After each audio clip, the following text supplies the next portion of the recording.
People जैसे भी विशाल बनो और बट वृक्ष जैसे भी विशाल बनो। परशु महापुराण की कथा कहती है, पहले अपने घर में, अपने मोहल्ले में, अपने क्षेत्र में तुलसी के पौधे जैसे बन जाओ, फिर पीपल और बड़ बनने में देरी नहीं लगेगी। हमें पीपल जैसा विशाल बनना है, हमें बट वृक्ष जैसा विशाल बनना है, तो पहले हमें तुलसी के पौधे जैसा सहज, सरल और छोटा भी बनना पड़े। तुलसी के पौधे जैसी नम्रता, तुलसी के पौधे जैसी विनम्रता, तुलसी के पौधे जैसी मिठास, तुलसी के पौधे जैसी आरोग्यता, तुलसी के पौधे जैसी पवित्रता हमको धारण करना पड़ेगा। आज के जमाने में जितने भी बच्चे जन्म लेते हैं सब बुद्धि में तेज होते हैं। आज के जमाने में मृत्युलोक में जन्म लेने वाला एक एक मनुष्य बुद्धिमान है, पर बुद्धि हर एक व्यक्ति को भगवान ने दी है, पर बुद्धि को शुद्धि करने की कला भगवान नहीं देता। इसलिए हमें सत्संग में, हमें मंदिर, हमें तीर्थ, हमें नदी, हमें बावड़ी, हमें तालाब, कुंड, पवित्र भूमि पर जाना पड़ता है, जिससे हमारी बुद्धि को हम शुद्धि कर सकें।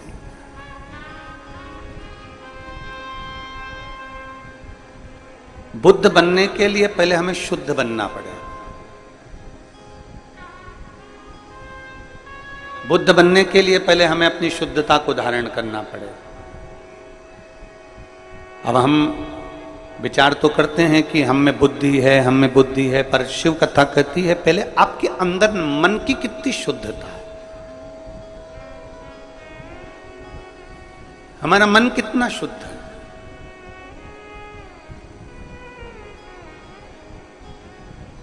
हम कितना भगवान का भजन कर रहे हैं, वो मूल नहीं है कि आपने बहुत घंटे तक माला लेकर बैठ गए, 2-4 घंटे तक आपने माला जप ली तो भगवान के हो गए, वो भाव नहीं।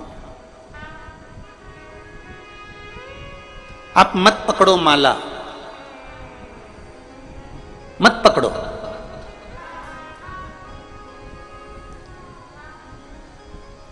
आप मत पकड़ो माला, पर निवेदन है अपने घर के बुजुर्ग माँ बाप का हाथ जरूर पकड़ कर रखना।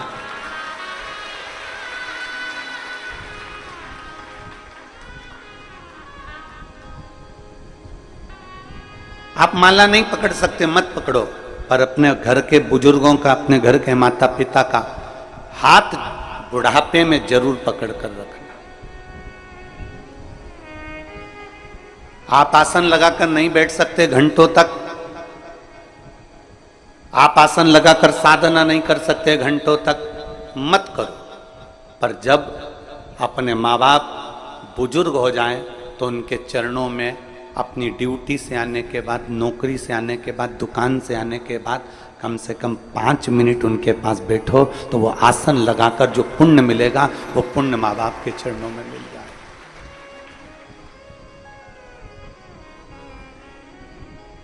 इतने बुजुर्ग माएँ बैठी हैं, मेरी जीजियाँ बैठी हैं, इतने बुजुर्ग मेरे जीजा बैठे हैं, मेरी माता, मेरे भाई, मेरे बंधु बैठे हुए हैं। मैं बुजुर्ग माताओं से पूछूं, क्या कभी आपने अपने बेटे से 50,000 रुपये मांगे? कभी किसी बुजुर्ग माता ने कभी अपने बेटे से कहा कि मुझे 2-4 साड़ी ला कर देना? कभी बुजुर्ग माता पिता ने आपसे कहा कि मुझे तुझे ये ला कर देना है, मुझे ये ला कर देना? कभी बुजुर्ग माता पिता अपने बच्चों से नहीं कहते कि मुझे ये ला कर देना, पर बुजुर्ग माता पिता बुढ़ापा आते आते इतना जरूर चाहते हैं कि मेरा बेटा कम से कम व्यापार से, दुकान से या कहीं से आए तो 5 मिनट तो मेरे पास बैठकर मेरे से चर्चा करे, मेरे से बात करे। बुजुर्ग माता पिता को थोड़ा सा समय दीजिए। आप आसन लगाकर नहीं बैठ सकते ना किसी मंदिर, देवालय, शिवालय में, आप आसन लगाकर नहीं बैठ सकते किसी तीर्थ में, तो कम से कम अपने माँ बाप के चरणों में 5 मिनट 7 मिनट जरूर बैठो। आप माला नहीं पकड़ सकते, मत पकड़ो। कोई महाराज, कोई गुरु तुमसे कहे कि माला पकड़कर 2 घंटे तक बैठोगे तो भगवान मिल जाएगा, तो उनसे कह देना कि सियोर वाला महाराज बोला है कि माता पिता का हाथ पकड़ने से भी भगवान मिल जाता है। हमने हरि विठल की कथा सुनी। विठल पांडुरंगा की कथा क्या कहती है?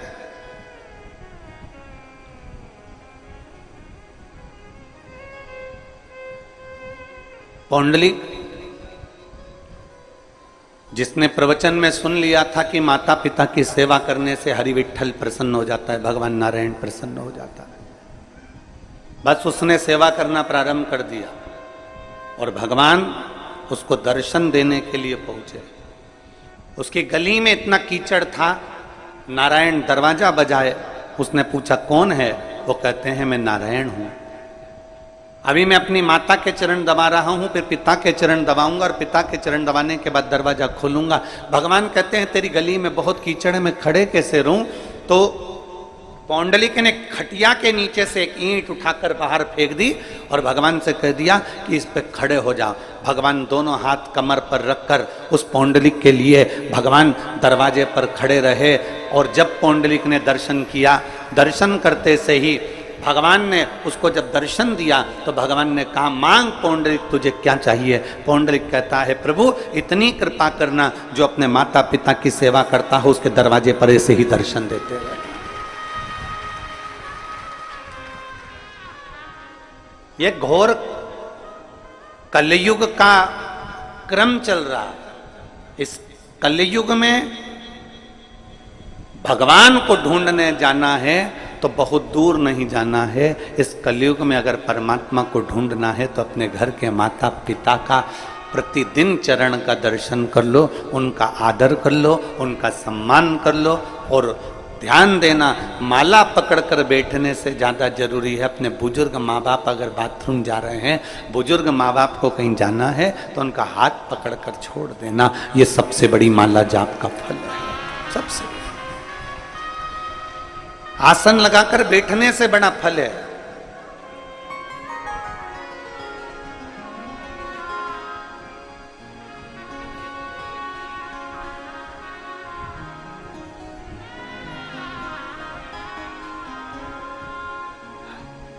आप में से कई लोग तो हमको जानते हैं, हमारे सीहोर में मकान में आप जाएंगे तो उसमें एक हॉल है और नीचे 2 कमरे हैं और 2 कमरे ऊपर। 3 भाई, माता पिता सभी उसमें रहे। पिताजी थे तब भी और माता जी हैं तब भी। हम तीनों भाई का एक नियम है कि जब भी कहीं से आते हैं तो माता के पास में, पिता के पास, जब पिताजी थे तो माता पिता के पास में, अब माता जी तो माता जी के पास कम से कम आधा से 1 घंटा तीनों भाई बैठकर भगवत भजन करते, चर्चा करते।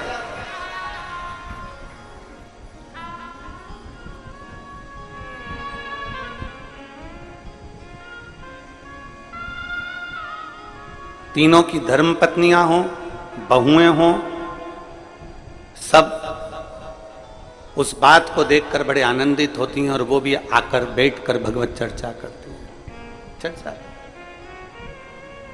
कोई दौलत माँ बाप को नहीं दी जा सकती और समय से बड़ी दौलत दुनिया में कोई नहीं हो सकती जो बुजुर्ग माँ बाप को दी जाए। समय से बड़ी कोई दौलत नहीं, समय से बड़ी।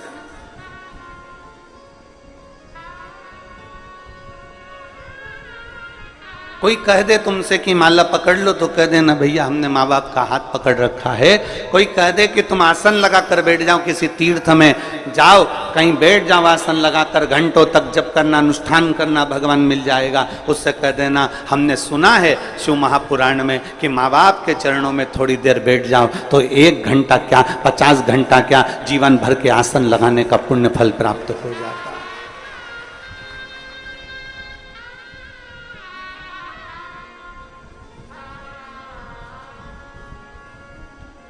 एक पुण्य हमारे भीतर जागृत हो जाए, हम एक पुण्य।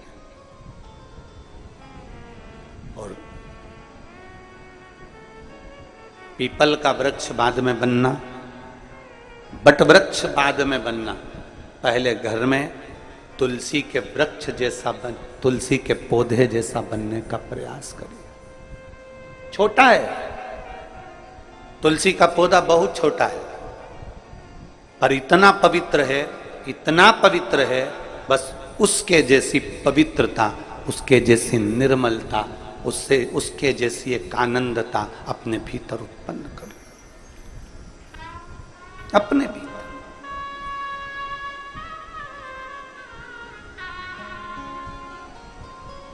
एक छोटे से छोटे बच्चे को भी यह ज्ञात होता है कि भगवान के स्नान का जल काय में डालना है।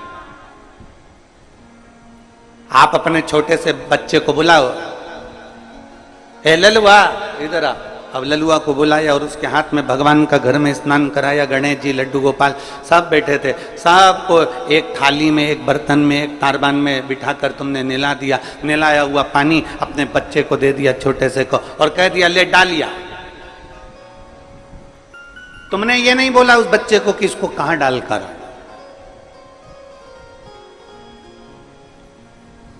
तुमने उस बच्चे को यह नहीं कहा कि इसको कहां ले जाकर छोड़ना।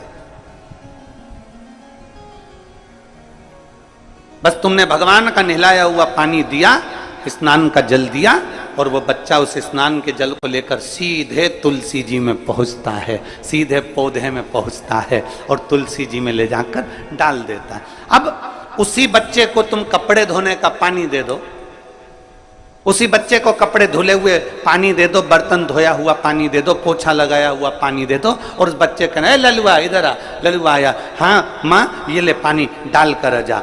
वो बच्चा तुलसी के पौधे में डालेगा क्या? जम के तो बोलो जरा, नहीं। पौधे में डालेगा नहीं, वो बच्चा उस पानी को अपने घर के बाहर पटक देगा, ओटले पर डाल देगा, सफाई में उसको प्रयोग ले लेगा।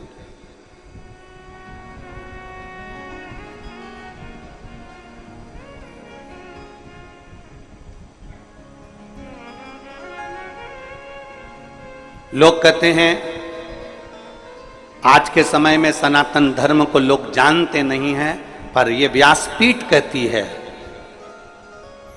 पक्के सनातनी के घर में, सनातन के प्रत्येक व्यक्ति के घर में बच्चा बच्चा ये जानता है कि तुलसी के पौधे की पवित्रता कितनी होती है, पीपल के वृक्ष की पवित्रता कितनी होती है, बट वृक्ष की पवित्रता कितनी होती है, बेलपत्र के पौधे की, बेलपत्र के वृक्ष की पवित्रता कितनी होती है, वो जानता है।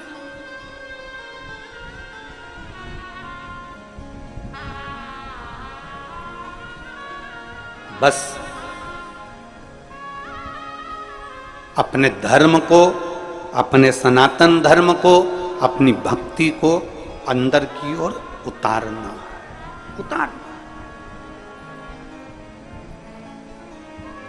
एक फुटबॉल का एक गेम होता है, फुटबॉल खेली जाती है, उस फुटबॉल में लोग लात मारा करते हैं।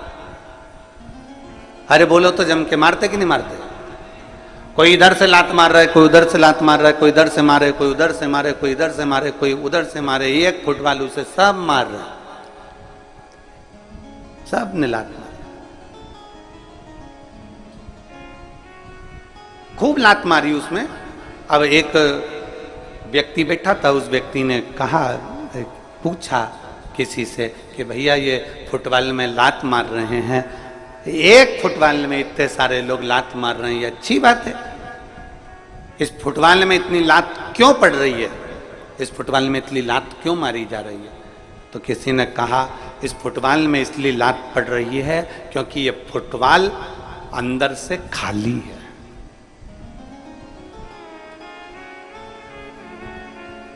ये फुटबॉल अंदर से खाली है। अगर इस फुटबॉल में सीमेंट भर दी जाती, पत्थर भर दिया जाता, इस फुटबॉल को अंदर से रेत से भर दिया जाता, तो किसी के बाप में दम होती जो लात मार देता। अरे बोलो तो जम के। फुटबॉल अंदर से खाली है तो उसको लात मारी जा रही है। फुटबॉल अंदर से खाली है इसलिए कोई इधर से लात मार रहा है, कोई उधर से लात मार रहा है, कोई इधर से लात मार रहा है, कोई उधर से लात मार रहा है। फुटबॉल में रेत भर दो, फुटबॉल में पत्थर भर दो, फुटबॉल में अगर थोड़ी मिट्टी भर दो, फुटबॉल में अगर कुछ भर दिया होता, सीमेंट आदि का आदि भर दिया होता, घोल भर दिया होता, उसमें वजन हो जाता, तो किसी में दम नहीं थी कि फुटबॉल में लात मार देते, लात टूट जाती पर वो फुटबॉल उचकती नहीं। खाली थी अंदर से इसलिए लात मारी जा रही थी, खाली थी अंदर से इसलिए उसको यहां से वहां लुढ़काया जा रहा था। उसी तरह शिव महापुराण की कथा कहती है फुटबॉल अंदर से पोली है, केवल ऊपर से उसमें कवर है, इसलिए लात पड़ रही है। उसी तरह आज के जमाने में लोग कहते हैं हम सनातनी, हम सनातनी, हम सनातनी, हम सनातनी। सनातन धर्म का केवल ऊपर से दिखावा करते हैं, इसलिए दुनिया के लोग हमारे मंदिरों को तोड़ देते हैं, कहीं लात मार देते हैं, कहीं कुछ कर देते हैं। जिस दिन सनातन धर्म तुम्हारे अंदर से मजबूत हो गया, किसी के बाप में दम नहीं कि कोई मंदिर और देवालय और तीर्थ को देख ले। सनातन धर्म अंदर से मजबूत होना चाहिए। हम सनातन धर्म को ऊपर से मजबूत कर रहे हैं। हमने तिलक लगा लिया, सोचा सनातन धर्म मजबूत हो गया। हमने धोती पहन ली, लग गया कि सनातन धर्म मजबूत हो गया। हमने तुरंत कुछ ना कुछ श्रृंगार करा, लगा सनातन धर्म मजबूत हो गया। हम मंदिर जाने लगे, सोचा सनातन धर्म मजबूत हो गया। नहीं, सनातन धर्म को भीतर से मजबूत करना पड़ेगा। अगर फुटबॉल अंदर से मजबूत होती तो किसी की दम नहीं थी कि कोई लात मार देता। सनातन धर्म अगर अंदर से अपने भीतर, अपने दिल में, अपने हृदय में जब तुम मजबूत कर लोगे, किसी की सामर्थ्यता नहीं कि तुम्हारे देवालय, शिवालय और तुम्हारे तीर्थ को कोई देख लेगा। अपने भीतर से मजबूत करिए। और मैंने तेरे ही भरोसे बाबा, तेरे ही भरोसे हवा विच उड़ती जावांगी बाबा, डोर हर छड़ीना में कटी जावांगी। भोले मैं तेरी शंभो में तेरी हवा बिच उड़ती जावांगी बाबा, डोर हर तो छड़ीना में कटी जावांगी। हम अंदर से मजबूत नहीं हो पा रहे। दूसरे धर्म के लोग अंदर से मजबूत हो गए और अंदर से मजबूत हो गए, इसलिए उनके धर्म पर कोई उंगली नहीं उठा पाता, उसमें कोई लात नहीं मार पाता। हम ऊपर से मजबूत दिखते हैं, अंदर से पोले होते हैं। अंदर से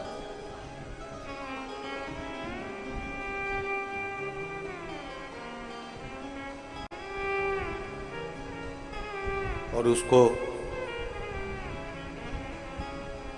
मजबूत करने के लिए आपके भीतर की निर्मलता, आपके भीतर की शुद्धता, आपके भीतर की सिद्धता, आपके भीतर का विनम्रता उसको मजबूत कर सकता है।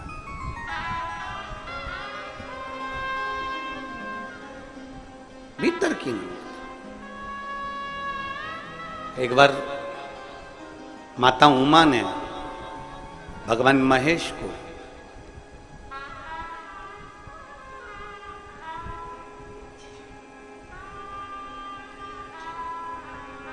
सौराष्ट्र की पवित्र भूमि पर भ्रमण करने के लिए बुलाया। माता उमा ने भगवान महेश को सौराष्ट्र की पवित्र भूमि पर भ्रमण करने के लिए बुलाया, जिस भूमि पर भगवान शंकर ने चंद्र को काया के रोग से मुक्त किया था। आज उमा महेश दोनों सौराष्ट्र की पवित्र भूमि पर भ्रमण कर रहे। हमेशा शंकर पार्वती नंदी पर बैठकर जाते थे,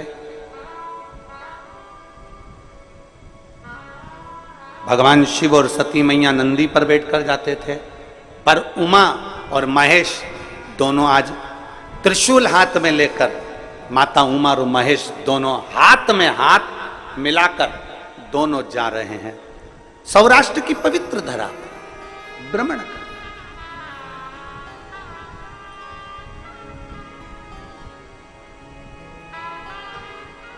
और सौराष्ट्र की पवित्र भूमि पर घूमते घूमते माता उमा ने भगवान महेश से 3 प्रश्न कर लिए।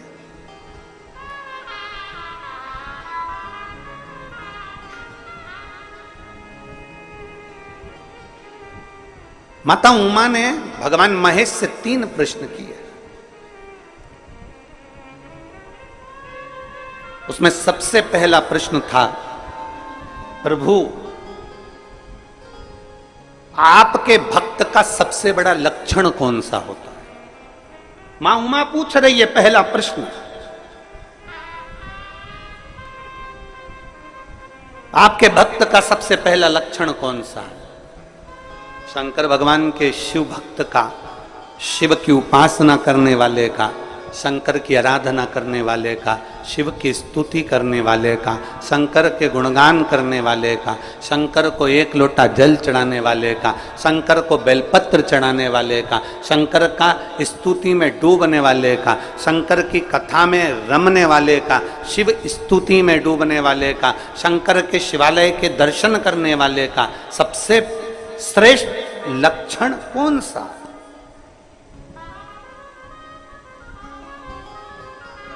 सबसे श्रेष्ठ लक्षण कौन सा?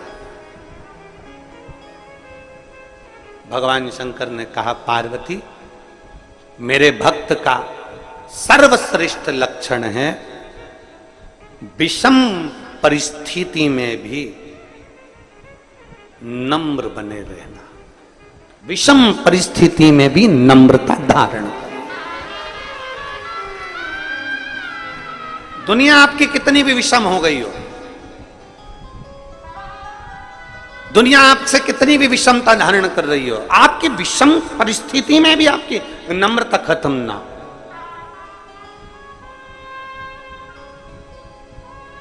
विषम परिस्थिति में नम्रता खत्म। यहां पर रवि कृष्ण शास्त्री जी बैठे हैं, विदिशा वाले। मैं आपको एक चीज के लिए धन्यवाद दूंगा। मैं वहां से जब विदिशा से चलने पर हमने आशीष जी को भी ये बात कही कि आयोजन के प्रति सबको टेंशन चल रहा था और सब कुछ ना कुछ अपनी अपनी भाषाओं में लगे हुए थे। कोई कुछ कह रहा था, कोई निंदा, कोई अच्छा, कोई बुरा, कोई सब चल रहा था। पर मैं आपको रवि कृष्ण शास्त्री जी धन्यवाद दूंगा आपको कि कितनी भी विषम परिस्थिति रही पर आपके चेहरे की हंसी नहीं गई। ऐसा शिव भक्त ही होना चाहिए, प्रसन्नता नहीं गई आप।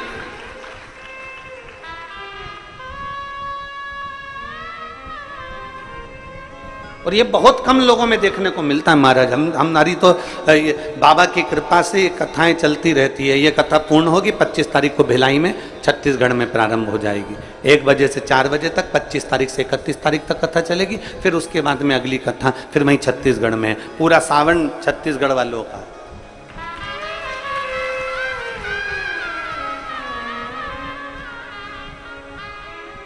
और सावन यहाँ चालू हो जाएगा तो बाबा का कांवड़ मेला चालू हो जाता है। आसपास के गांव के लोग, शहर के लोग अपने अपने गांवों से कांवड़ भरने के लिए लेके आते हैं अपने अपने गांव की, और शिव जी को चढ़ाना चालू कर देते हैं कुबेरेश्वर महादेव। वो गाजे बाजे के साथ 15-20 महिलाएं इकट्ठी हो जाती हैं, कांवड़ ले लेकर कुबेरेश्वर धाम आ जाती हैं।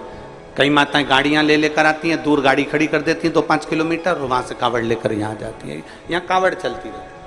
और सीहोर की कांवड़ प्रदोष के दिन 17 अगस्त को सीहोर सीवन नदी से बाबा कुबेरेश्वर बाबा के धाम तक आई।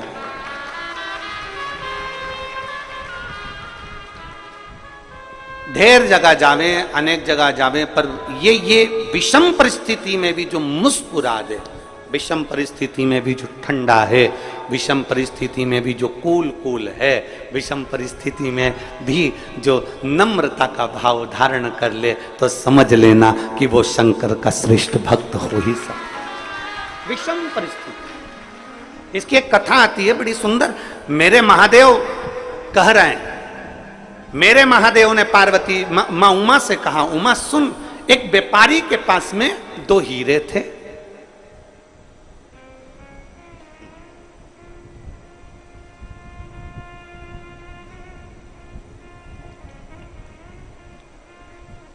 व्यापारी के पास में दो हीरे थे, एक जैसे, सेम, बिल्कुल एक जैसे, और दोनों कीमत वाले, दोनों में कीमत।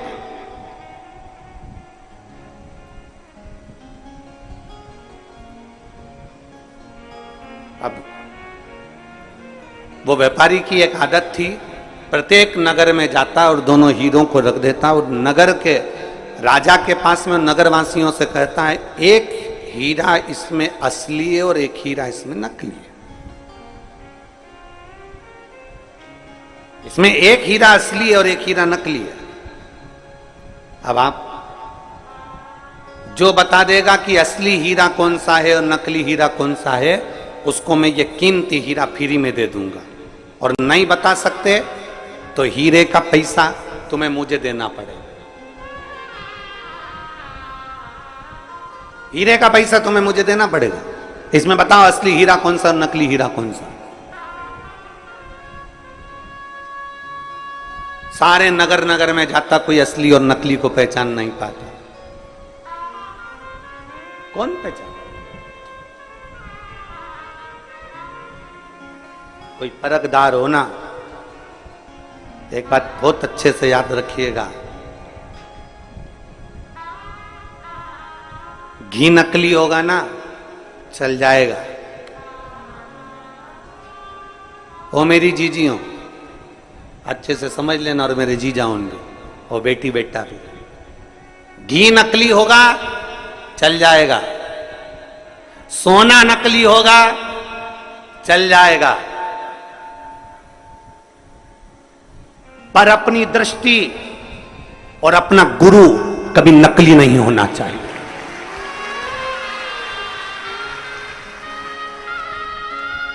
घी नकली है ना, चलेगा। सोना नकली है, चलेगा। बीज नकली है, चलेगा। अन्न नकली है, चलेगा। पर अपनी दृष्टि और अपना गुरु नकली नहीं होना चाहिए। पानी पियो छान और गुरु करो जान। बहुत सोचना समझना, ये नहीं कि 1 साल 2 साल हमने किसी को परख लिया और गुरु कर लिया ना। खूब सोचो, समझो, परखो। सोना नकली चल सकता है, घी नकली चल सकता है, पर गुरु नकली नहीं चल सकता। इसलिए अपनी दृष्टि ऐसी करना कि तुम्हें समझ में आना चाहिए कि गुरु बनाने के लायक है कि नहीं है।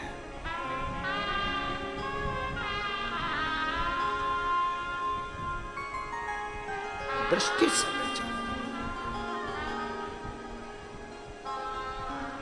बहुत कठिन है।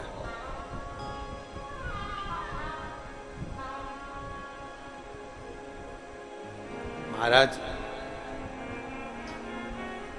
आज के जमाने में असली घी नहीं मिलता।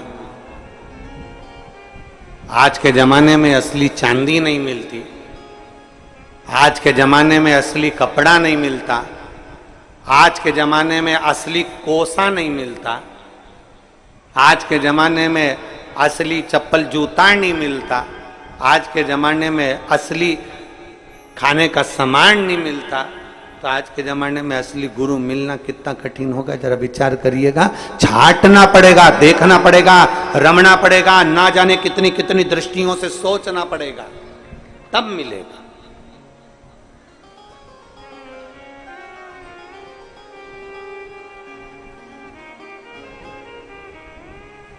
बहुत सोच, असली कौन सा इसमें, नकली कौन सा।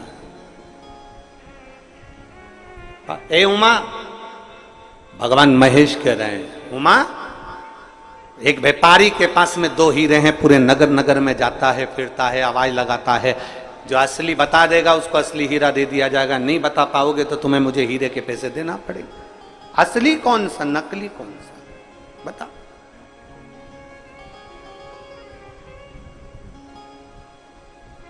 हमारे मालवा के संत श्री पंडित श्री कमल किशोर जी नागर जी महाराज अपनी भाषा में कहते हैं, हीरा को परखइयो राम कोई नहीं। हीरा को परखदार कोई नहीं है संसार। कौन परखेगा?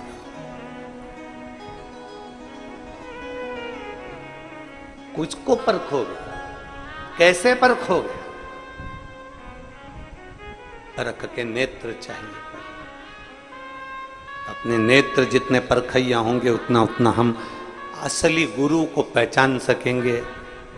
इसलिए पहले दिन की कथा में कहा था, कहीं मत भटको, शंकर के शिवालय में जाओ, अपना हाथ लगाओ, बेलपत्र चढ़ाते हुए कह दो कि मैंने आज से आपको अपना गुरु बना लिया है, शिव मेरा गुरु है। मैंने इंसान को नहीं, मैंने ईश्वर को गुरु बनाया है। शिव मेरा गुरु है, मैं शंकर की और शंकर मेरा है। किससे जाकर कहूंगी अपने दुखड़े को, किससे कहूं मैं जाकर अपनी तकलीफों को? मेरे ना जाने कहां कहां जाकर मुझे बोलना पड़ेगा, किसको कहूंगी, फोन लगेगा ना लगेगा, किससे कहूं? उससे अच्छा है मेरे शंकर को मैंने गुरु बना लिया।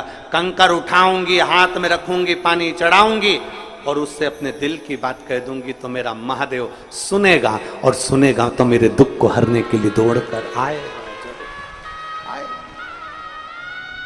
और अंत समय प्रभु आना पड़ेगा, वचन दिया तो निभाना पड़ेगा। आए ना आए प्रभु कुटुंब कबीरा, अंत समय प्रभु आना पड़ेगा, वचन दिया तो निभाना पड़ेगा।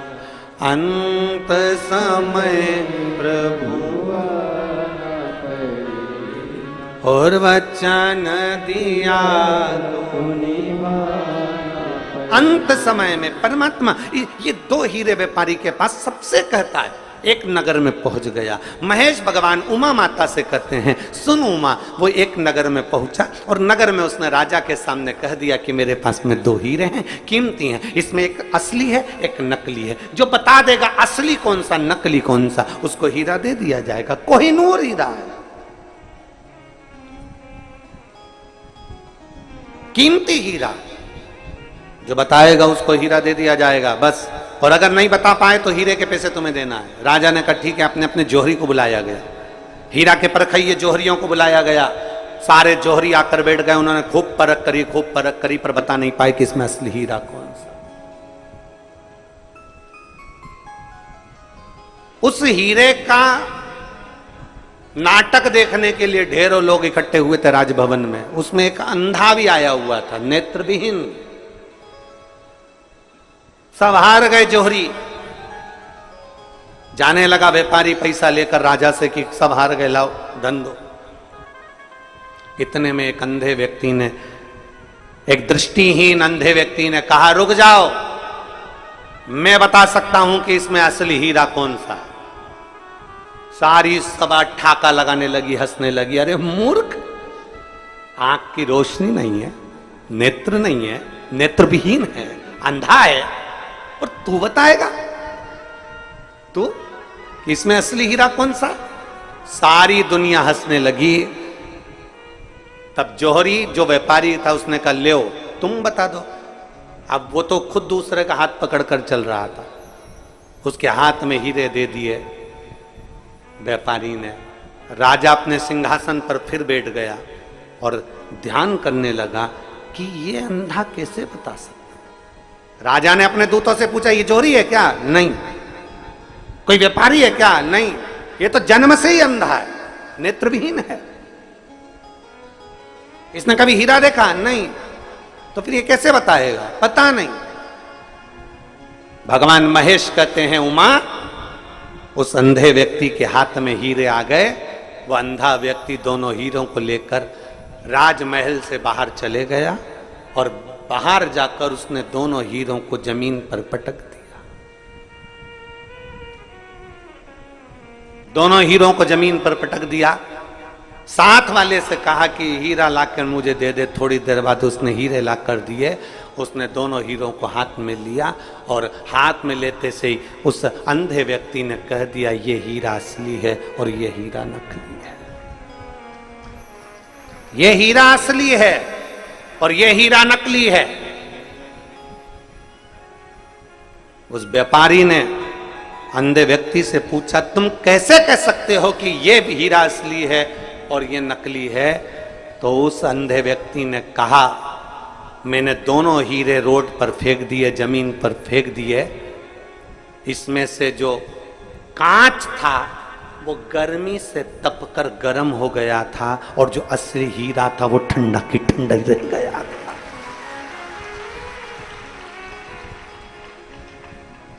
गर्म विषम परिस्थिति में क्रोध आ जाना, विषम परिस्थिति में गुस्सा आ जाना, विषम परिस्थिति में हर कुछ बोल देना, विषम परिस्थिति में परेशान हो जाना, विषम परिस्थिति में तुम कुछ को कुछ बोल दो, विषम परिस्थिति में तुम्हें अगर क्रोध आ रहा है, विषम परिस्थिति में आप अगर गलत पथ पर जा रहे हो तो समझ लेना कि आप हीरा नहीं हो, आप कांच के टुकड़े हो। हीरा विषम परिस्थिति में भी ठंडा रहता है। हीरा विषम परिस्थिति में भी ठंडा, कितनी भी धूप पड़ जाए, कितनी भी गर्मी आ जाए, जो असली हीरा अगर कोई माँ पहनती हो, असली हीरा कोई भाई पहनता हो, अगर कितनी भी गर्मी पड़ जाए, कितनी भी धूप पड़ जाए, असली हीरा गर्म ही नहीं होता। असली हीरा ठंडा की ठंडा ही रहेगा, कूल की कूल रहेगा। उसी तरह शंकर भगवान कर रहे हैं, माँ उमा से मेरा जो भक्त होता है, अगर असली मेरा भक्त है तो वो हमेशा कूल की कूल, ठंडा की ठंडा और विनम्र की विनम्र ही रहता है। ये उसकी पहचान है, हीरे की पहचान है। ये हीरे की पहचान है। आजकल बहुत कांच के टुकड़ों को तराश तराश के बेचा जा रहा है और कह दिया जाता है कि असली हीरा है। हीरे की चूड़ी, हीरे की अंगूठी, हीरे के कान के, हीरे का नेकलेस, हीरे का नेकलेस, सबने कह दिया हीरे का नेकलेस। उठाओ हीरे के नेकलेस को जरा बाहर रख कर देखो थोड़ी देर, ठंडा है कि गर्म है। कांच को तराश कर हीरा बनाया जा रहा है, पर कांच कांच ही रहता है और हीरा हीरा ही रहता है। हीरा विषम परिस्थिति में भी कूल, ठंडा, नम्र, नाजुक, सरल रहता है। नम्र। एक पत्र है,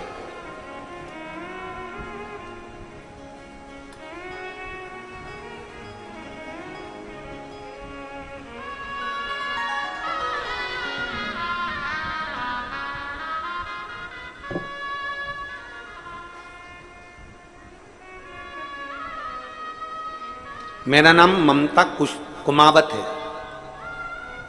मैं ममता कुमावत, मेरे पति का नाम बाल मुकुंद कुमावत है। मैं गांव पंथ पिपलोदा, तहसील ताल, जिला रतलाम, मध्य प्रदेश से हूं। कहीं बैठी हो तो हाथ हिला सकती हैं। अगर कहीं बैठी हो तो हाथ हिला सकती हैं। मेरा नाम ममता कुमावत है, मेरे पति का नाम बाल मुकुंद है। मैं गांव पंथ पिपलोदा, तहसील ताल, जिला रतलाम, मध्य प्रदेश से आई हूँ। कहीं बैठी हैं क्या? हाँ, बच्ची आई है क्या साथ में? ले आओ इसको, ले आओ, एक बेलपत्र ले जाना, ले आओ। आने में अगर असमर्थ हो तो उसको वहीं पर बिठा दो, आप आकर बेलपत्र ले दो।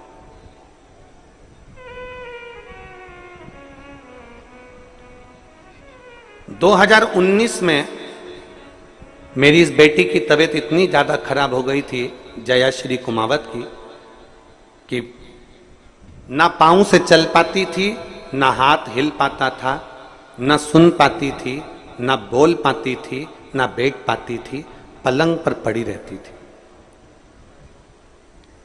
शरीर का कोई, इसका पाँव, हाथ, इसकी दृष्टि, इसकी श्रवण शक्ति, इसका बोल, इसका सुनना, इसका रोटी खाना, पानी पीना, कुछ भी नहीं कर सकती, केवल पलंग पर पड़ी ही रहती थी। इसको ऐसी बीमारी हो गई थी जिसका कोई हल डॉक्टर के पास भी नहीं था। डॉक्टरों ने तो कह दिया था कि इसको घर ले जाओ, जितना दिन सेवा बन सके उतना दिन कर। 2019, 2020, 2021 इसकी तबीयत और गिरती रही और यह पलंग पर पड़ी की पड़ी रही। पहली बार हमने 2022 में आपकी कथा सुनी और हमने सुनते से ही उसी समय पर आपकी कथा गुरु पूर्णिमा की सीहोर में हो रही थी। तब हम 11/7/2022 को गुरु पूर्णिमा के समय पर कथा सुनने के लिए पंडाल में आ गए और एक दिन की कथा हमने गुरु पूर्णिमा की सुनी और सुनने के बाद बाबा के कंकर शंकर की पूजन कर कर जल चढ़ाकर बेलपत्र लेकर चले गए। घर जाकर हमने बेलपत्र बच्ची को दिया और जल चढ़ाना प्रारंभ कर दिया। इतने सालों के बाद 2019 से लेकर 20, 21, 22 तक वो उठकर खड़ी नहीं हुई, बैठी नहीं, न खा पाती, न बोल पाती, न सुन पाती।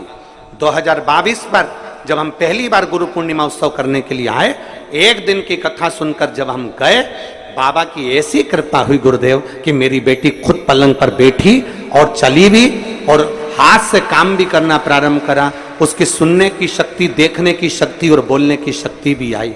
मैं बाबा को, मेरी बेटी इतनी भी खड़ी हो गई ना गुरुदेव तो मुझे संतुष्टि है, क्योंकि उसको पड़ी हुई देखती थी तो आंख में आंसू भर आता था। इतने सालों के बाद मेरी बेटी उठकर बैठी, मैं बाबा को धन्यवाद देने के लिए आई। ये शिव तत्व है, योग है। एक विषम परिस्थिति में भी अगर आपका चित्त, आपका मन भगवान में रमा हुआ है, एक विषम परिस्थिति में भी आप भगवान के, वो लिख रही है कि ये कभी उठ भी नहीं सकती थी, डॉक्टरों के हिसाब से केवल पलंग पर पड़ी रहती थी, खुद उठी, खुद बैठी और शिव कृपा से ये चली भी। ये शिव भक्ति है, इसको ओघड़नाथ की भक्ति कहते हैं। जो 19, 20, 21, 22 तक भी जो ना चल पाई हो और डॉक्टर के हिसाब से पलंग पर केवल पड़ी रहना है, ना चलेगी, ना बैठेगी, ना हाथ पाँव न सुन सकेगी, ना बोल सकेगी, ना देख सकेगी। और शिव की भक्ति जब हमने दिल से करी है तो वो शंकर भी दिल से देता जरूर है, उसके दरवाजे से कोई खाली जाता नहीं। कौन खाली जाता?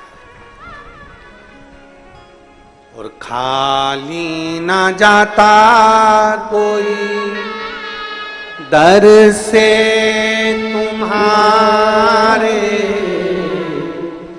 एक बात इन्होंने लिखी, पहले पूरी अच्छी थी पर एक बीमारी जो डॉक्टर के पास भी उसका हल नहीं है, वो बीमारी से ग्रसित हो गई, बीमारी से ग्रसित 3-4 साल नहीं उठी, पड़ी रही, उठ ही नहीं सकती, बैठ भी नहीं सकती, हाथ पैर भी नहीं हिला सकती, सुन बोल भी नहीं सकती। एक विश्वास, आपने शिव के मंदिर जाना प्रारंभ कर दिया और खाली ना जाता कोई दर से तुम्हारे, खाली ना जाता कोई दर से तुम्हारे, मैं भी खड़ी हूँ बाहें पसारे अपने से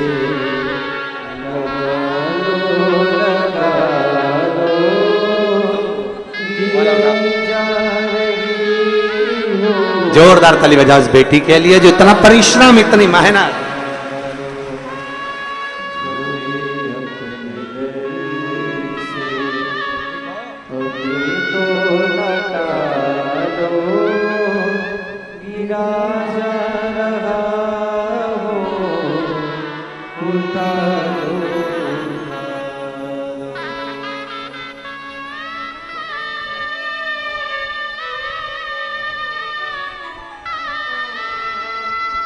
कई साल तक पलंग पे से बैठी नहीं, पलंग पे से उठी नहीं, सारा कार्य पलंग पर करती थी, आज उसमें इतना बल कि वो चलकर कथा के पंडाल तक पहुंची है तो शिव की कृपा स्वयं करुणा सागर की करुणा।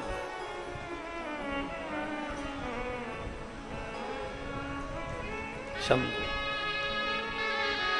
और रिश्ता तेरा मेरा सबसे प्यारा, रिश्ता तेरा मेरा सबसे प्यारा, तू मेरा बाबा मैं हूँ तेरा लाला, मैं हूँ तेरा लाला, तू मेरा बाबा मैं हूँ तेरा लाला, मैं हूँ तेरा लाला।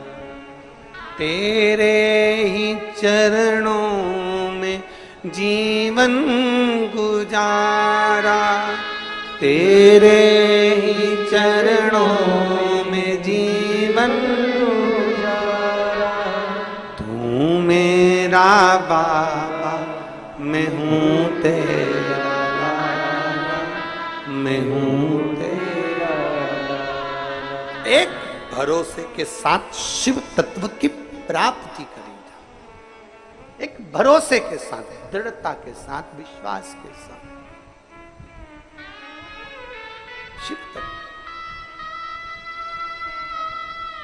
अब विषम परिस्थिति कितनी भी हो, दुख कितना भी बड़ा हो, कष्ट कैसा भी हो, हिम्मत नहीं हारना। मेरा बेटियों और बेटों से निवेदन है, एक एग्जाम में पास नहीं हुए कोई बात नहीं, दूसरा एग्जाम तो दूसरे में पास। एक पत्र है,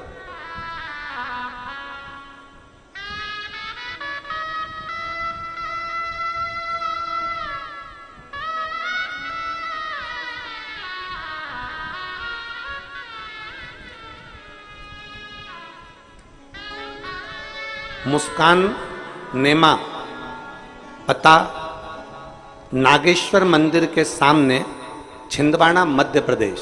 कहीं बैठी हैं मुस्कान जी? कहीं बैठी हो तो हाथ हिलाइएगा। आप ही हैं? श्री शिवाय नमस्तुभ्यं।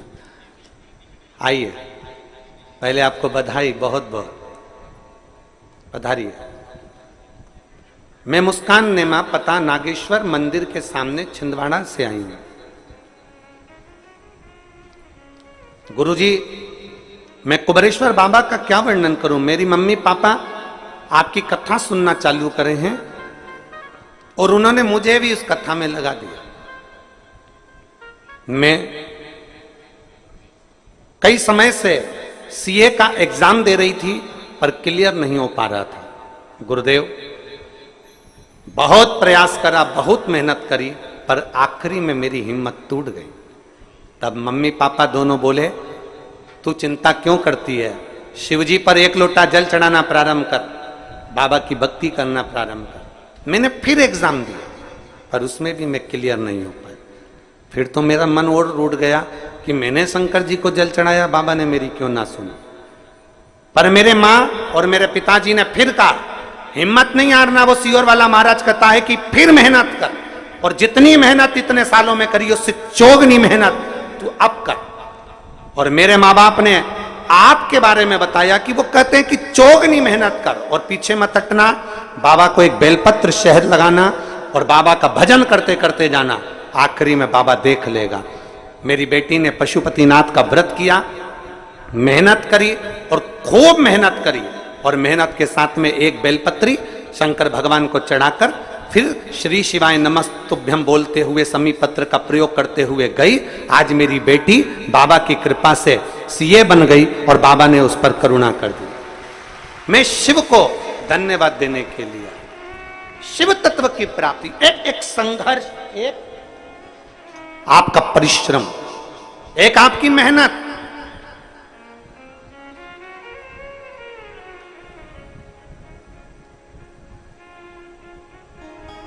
जो दुनिया के लोग जो बदनाम करने वाले होते हैं ना, वो केवल इतना कहते हैं कि सियोर वाला महाराज तो शहद में लगी बेलपत्र चढ़वाता है और लोगों से कह देता है कार्य हो जाएगा, पर पूरी बात कभी नहीं दिखाते कि सियोर वाला महाराज कहता है कि अपनी मेहनत को 4 गुना बढ़ाना है, फिर बेलपत्र चढ़ा कर जाना।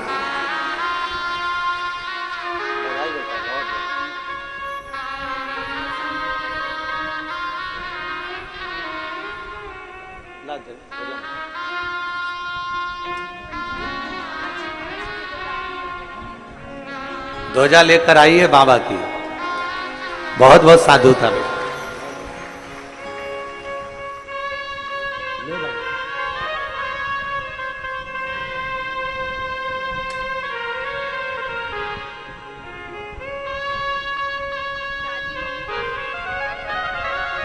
बधाई आपको, बहुत बहुत बधाई।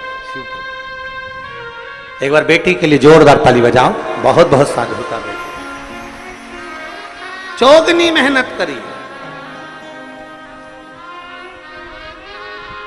एक बार एग्जाम दिया नहीं हुआ, पीछे नहीं हटना है। एक बार कंपटीशन एग्जाम में बैठे, पीछे नहीं हटना है। और जितने मेरे शंकर के भक्त 17 अगस्त को कांवड़ यात्रा में आ रहे हैं, जितने बेटे बेटियां कांवड़ यात्रा में सीहोर आ रहे हैं, उनसे निवेदन करूंगा, सीहोर आने से पहले अपने दिल को पहले पक्का कर लेना, मजबूत कर लेना कि मैं कांवड़ भरने जा रही हूं तो बाबा भी मुझे कहीं ना कहीं ज्वाइनिंग जरूर कराएगा, ये निश्चित है। मेहनत करूंगी 4 गुना।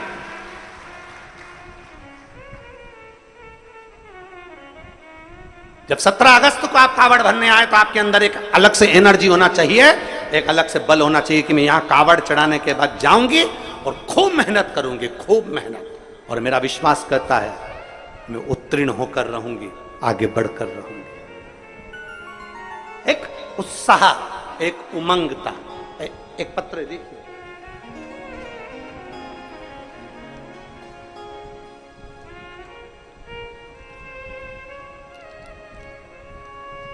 मैं प्रीति कुमारी, पति ऋषु कुमार शर्मा, महर्षि पतंजलि परिसर, क्वार्टर नंबर L 1301, गोदर मऊ, भोपाल, मध्य प्रदेश के निवासी हूं। पिन नंबर यह है और मोबाइल नंबर यह है। कहीं बैठी हैं क्या? अगर कहीं बैठी हो तो हाथ हिला सकती हैं। मैं प्रीति कुमारी, पति ऋषु कुमार शर्मा, महर्षि पतंजलि परिसर, क्वार्टर नंबर ये गोदरा मऊ, भोपाल, मध्य प्रदेश। आए हैं क्या? हाँ ठीक है। बच्चा आया है साथ में, लिया उसको, आ जाओ, दोनों आ जाओ लेकर। गुरुजी, मैं 1 लोटे जल का क्या वर्णन करूं। मेरी शादी को 8 वर्ष हो चुके थे। मेरे पति आर्मी की नौकरी कर रहे हैं। हम बहुत सारे हॉस्पिटल में, चाहे वो आर्मी का हॉस्पिटल हो, चाहे सिविल हॉस्पिटल हो, सारे हॉस्पिटलों में हमने इलाज करवाया, चेक करवाया, पर संतान का सुख डॉक्टरों के हिसाब से नहीं था। डॉक्टरों ने मना कर दिया था, तुम्हारे यहां औलाद नहीं होगी। अब बड़ा टेंशन मन में आ गया कि संतान का सुख नहीं, धीरे धीरे करते 1 साल, 2 साल, 3 साल, 4 साल, 5 साल, 6 साल, 7 साल, 8 साल ऐसे निकलते चले। तब मेरी सासू माँ टेलीविजन पर आपकी कथा सुनना प्रारंभ करी और मेरी सासू माँ ने एक ही बात कही कि तू एक काम कर, सीहोर चली जा और वहां से कंकर उठा कर लिया, और वहां का कंकर शंकर माना जाता है, उसकी पूजन करना। मुझे कंकर शंकर के बारे में बताया।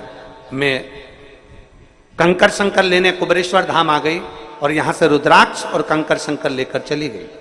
टीवी पर आसन लगाकर सामने बैठकर कथा सुनती आपकी, और बाबा पर भरोसा कर कर पशुपतिनाथ का व्रत करना प्रारंभ करा। जहां पर सारे हॉस्पिटल वालों ने मना कर दिया था कि तुम्हें संतान नहीं होगी, मैं बाबा के आज छाती ठोक कर कहती हूं 6 अप्रैल 2024 को मेरे यहां पर पुत्र रत्न की प्राप्ति हुई, जिसका नाम मैंने शिवाय रखा है, जिसका नाम मैंने शिवाय रखा है। और मेरे बाबा के चरणों में मैं प्रणाम करने के लिए आई हूं। लाइन अच्छी लिखी है, आप और हम सब मिलकर गुनगुनाते हैं। खाली ना जाता कोई दर से तुम्हारे, खाली ना जाता कोई दर से तुम्हारे, मैं भी खड़ी हूँ नन्ही बाहें पसारे, अपने हृदय से लगा लो, लगा लो, गिरा जा रहा हूँ, उठा लो, बोले अपने दर से अब तो ना टालो, गिरी जा रही हो उठा। एक विश्वास अपने अंदर उत्पन्न करिए। विषम परिस्थिति है, माना कि कोई विषम परिस्थिति में हम घिरे हुए हैं, पर हारना नहीं है।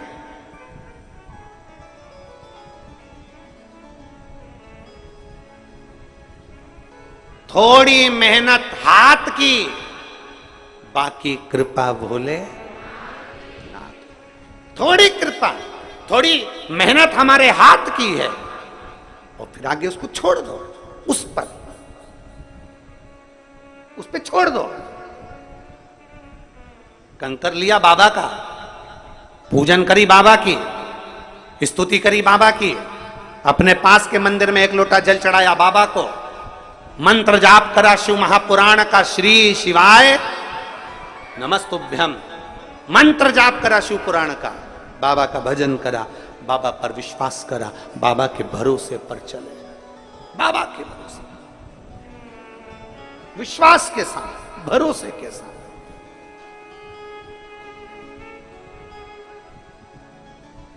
फिर कैसे रह सकते? ए मेरी जीजियों, मेरे जीजाओं, मेरी बेटियों, बेटाओं, मेरी माताओं, मेरे भाई, मेरे बंधु, हारना नहीं, कभी नहीं हारना।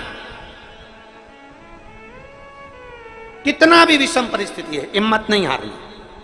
कभी मत सोचना कि मैं, कोई कह दे कि तू सीए नहीं बन सकती, कोई कह दे तू इंजीनियर नहीं बन सकता, तो कोई कह दे तू जॉब नहीं लग सकती, कोई कह दे तेरा कंपटीशन एग्जाम में नहीं हो, कह देना मैंने शिव पुराण की कथा सुनी है, मुझ में वो बल है कि मैं बनकर दिखाऊंगी और आगे बढ़कर दिखाऊंगी।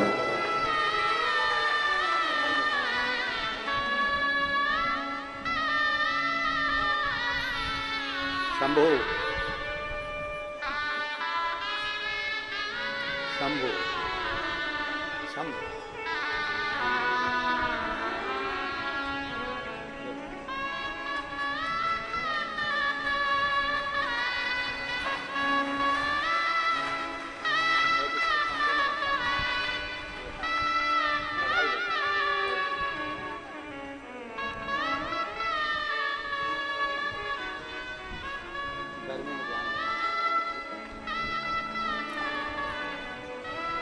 एक बार जोरदार ताली बाबू के लिए, बहुत बहुत सारी। एक विश्वास अपने भीतर उत्पन्न करिए, एक भरोसा। विश्वास और भरोसे के बल पर शिव तत्व हमें प्राप्त जरूर होता है। और जब हमारा भरोसा दृढ़ हो जाए, जब हमारा विश्वास दृढ़ हो जाए, तो शिव को मिलने में देरी नहीं होती। शिव को मिलने में देरी नहीं होती।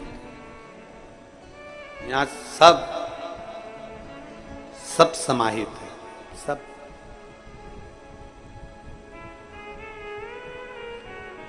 समाहित। अपने स्थान पर बैठकर भगवान शिव जी से अपने मन की बात बड़े भाव के साथ, हृदय से, कंकर शंकर की पवित्र भूमि पर, गुरु पूर्णिमा महोत्सव के अवसर पर बड़े भाव से देव अधिदेव महादेव से अपने मन की बात हृदय से, दिल से प्रार्थना करिए।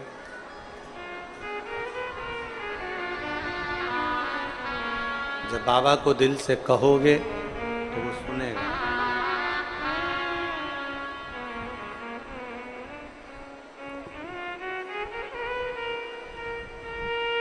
जहां जगह मिले वहां बैठकर बोलिएगा और प्रार्थना बाबा से करिए।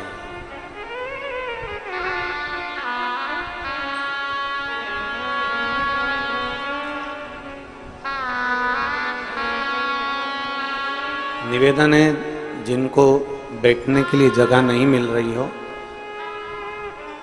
जो दीवार के बाहर भी खड़े हुए हैं, तो उनसे निवेदन है कि आप लोग कहीं कहीं पेड़ों की छांव में या जहां जगह मिल जाए वहां बैठकर बाबा से प्रार्थना करो।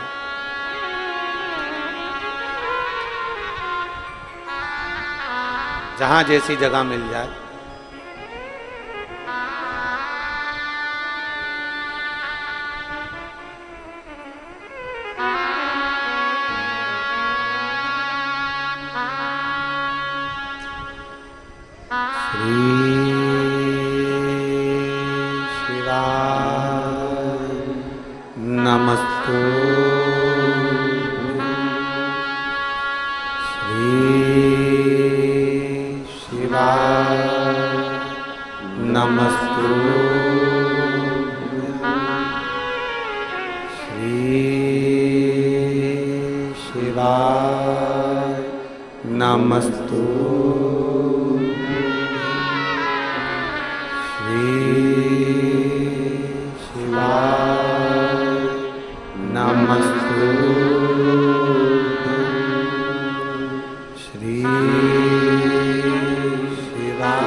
नमस्तु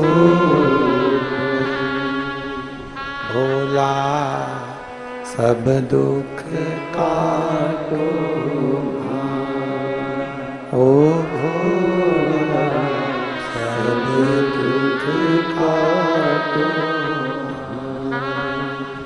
शिव शंकर जपो तेरी माला भोले बाबा जपो तेरी माला भोला सब दुख काटो ओ भोला सब दुख काटो वेश है मंगलकारी वेश है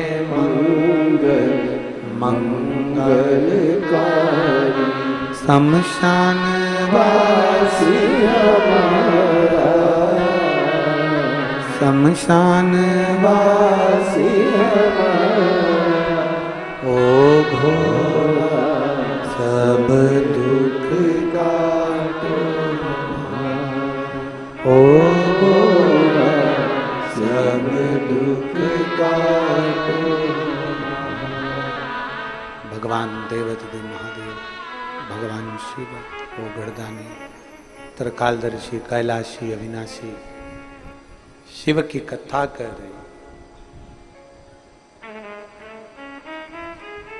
एक दृढ़ी भरोसा हमें शिव के करीब ले जाता, एक दृढ़ी विश्वास हमें शंकर के करीब में ले जाता। एक विदल उत्पल दो असुर पार्वती मैया को देखकर विचलित हो जाते।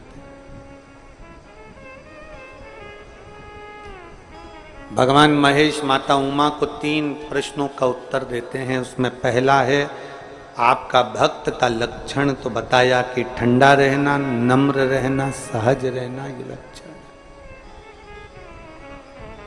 दूसरा प्रश्न मां उमा ने भगवान महेश से सौराष्ट्र की पवित्र भूमि पर करा, आप कहां रहते हो? कोई कहता है कैलाश पर निवास है आपका, कोई कहता है शमशान में निवास है आपका, कोई कहता है कि 12 ज्योतिर्लिंग में निवास है आपका, कोई कहता है सर्व जगत में आप निवास करते हो।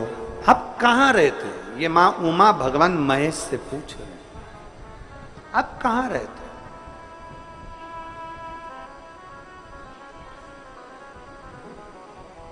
कोई तुमसे पूछ ले कि भगवान शिव कहां रहते,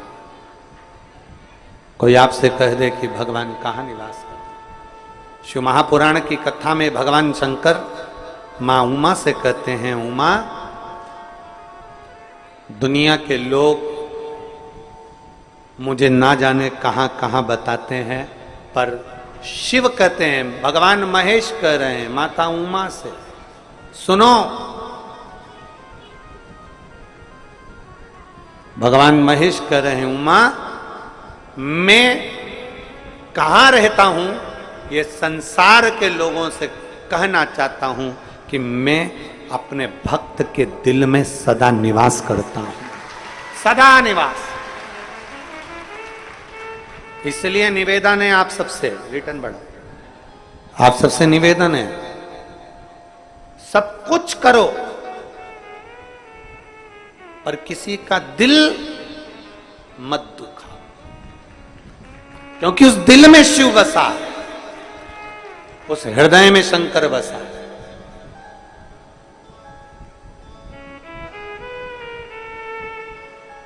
और जब हृदय में शिव बसता है तो किसी का हृदय दुखाओगे तो वो उसका दिल नहीं दुख रहा है, उसमें शिव जो विराजमान है वो शंकर का हृदय दुख रहा है, शिव को कष्ट हो। शिव महापुराण में सीख कर जाओ।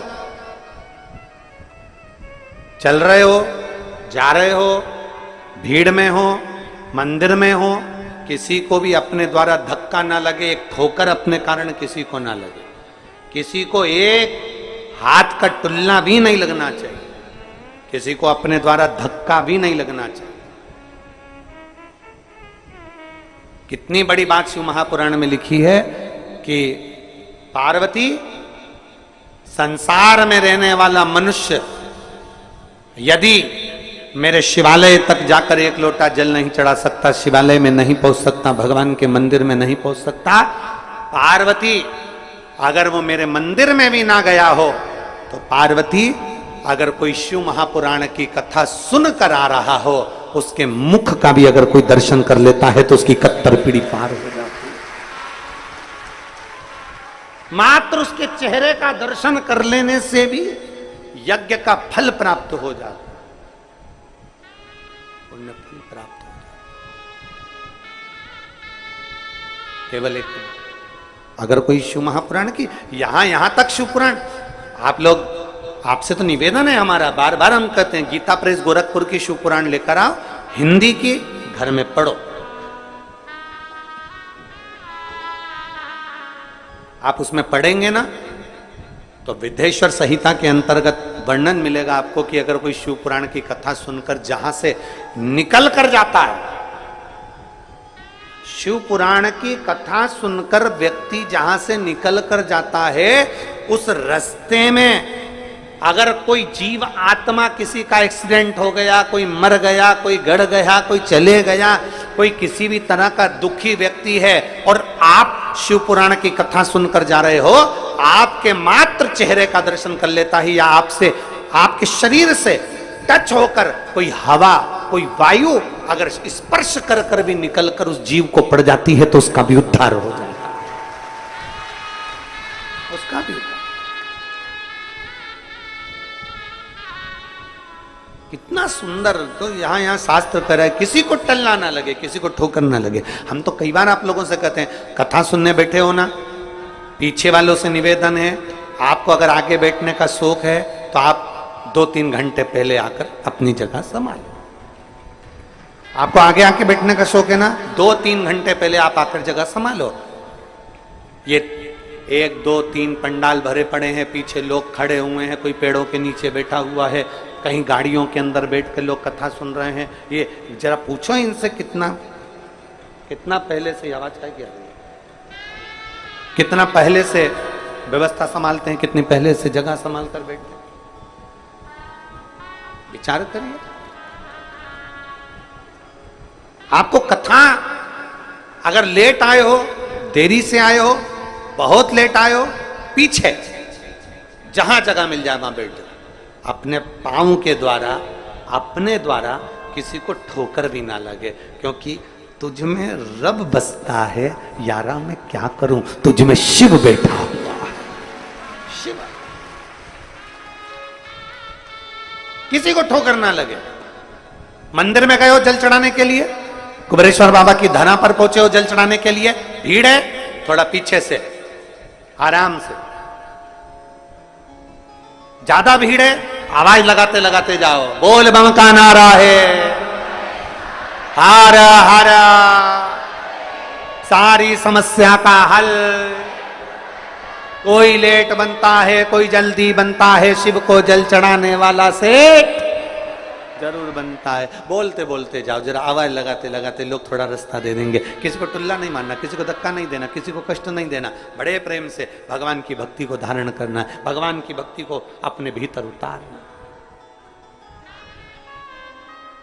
भगवान देवाधिदेव महादेव की भक्ति को धारण करना। कोई अगर मान लो अगर रास्ते में कोई बुजुर्ग है, कोई तकलीफ में, तो उसको भी उठा लेना महाराज, उसको भी हाथ पकड़ लेना।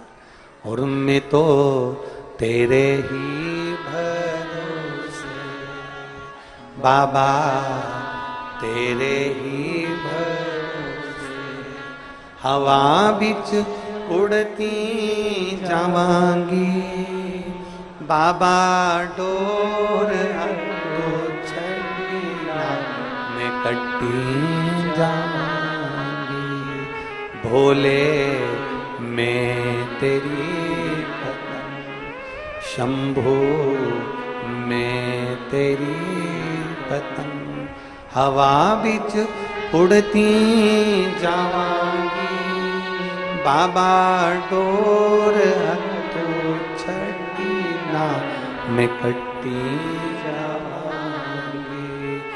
मैंने तेरे ही भरोसे बाबा, तेरे ही भरोसे हवा बिच उड़ती जावांगी बाबा, डोर तो छड़ीना मैं कट्टी जावांगी। भोले मैं तेरी पतंग, शंभु मैं तेरी। एक विश्वास अपने भीतर धारण, एक भरोसा अपने भीतर धारण। जब एक विश्वास, जब एक भरोसा अपने भीतर हो तो परमात्मा क्यों ना मिले। माता उमा भगवान महेश से कह रही हैं, प्रभु आप कहां रहते हो, आप कहां रहते हो, आप किस जगह पर रहते हो। भगवान महेश ने कहा, उमा मैं अपने भक्त के, जम के बोलो जरा, जम के, हृदय में रहता हूं, दिल में रहता हूं। आप कहां रहते हो? मैं अपने भक्त के दिल में, अपने भक्त के हृदय में रहता हूं, अपने भक्त के दिल में। अब जरा तुम्हारे जैसा भक्त नहीं चाहिए वो कि तुरंत 160 उठ के खड़े हो गए।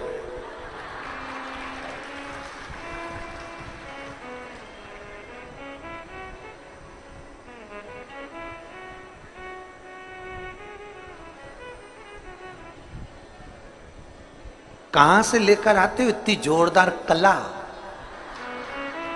इतनी जोरदार।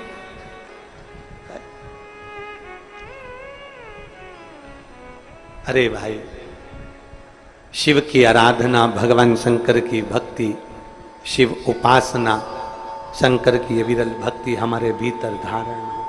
और शंभु शरणे पड़े मांगू घड़ी रे, दुख काटो दया करीन दर्शन। ओ शंभु शरणे मांगू घड़ी रे, दुख काटो दया करीन दर्शन,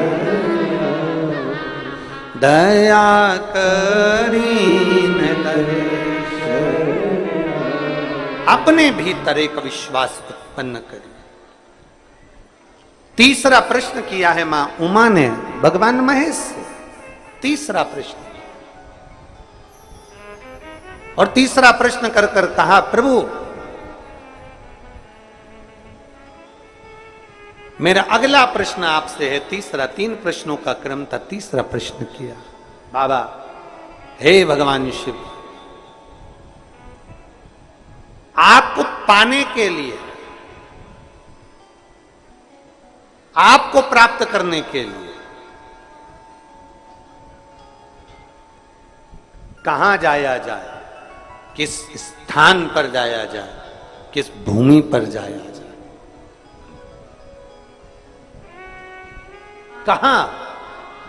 कलकत्ता में एक बात कही थी, आप लोगों ने सुनी होगी, एक लोटा जल कहीं पे भी चढ़ाते जाओ, वहां पर भी बीज अंकुरित हो जाता है। कुछ डालो मत डालो, अपने आप दूबा लग जाएगी, पौधा लग जाएगा, अपने आप कोई ना कोई बीज उत्पन्न हो जाएगा, अपने आप वहां पर कोई पौधा आ जाएगा। आपको पाने के लिए कहां जाना पड़ता है? भगवान देवादिदेव महादेव ने कहा, मुझे पाने के लिए कहीं जाने की जरूरत नहीं है, निर्मल मन सो मोहि पावा। बस अपने भीतर जिस दिन तेरा हृदय के अंदर तूने झांक लिया, तेरे भीतर तूने झांक लिया। वो कहते हैं ना, एक उंगली हम किसी पर उठाते हैं तो ये 3 उंगलियां हमारी ओर जाती है। हम एक उंगली अगर किसी पर उठाए हैं तो ये 3 उंगलियां हमारी ओर आ रही है। 3 उंगली, उसमें एक गलती है, अपने में 3 है। हमें किसी पर उंगली नहीं उठाना।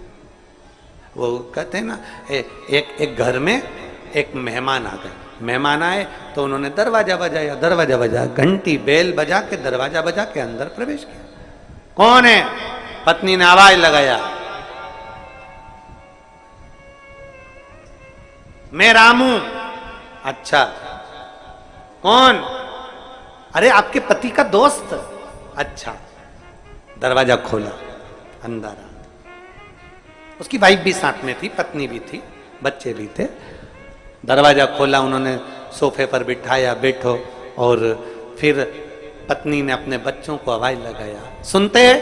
ए बाबा, ए बाबू, इधर आओ जरा। बच्चा दौड़ कर आया, हाँ मम्मी, जा तेरे पापा को जाकर सूचना दे,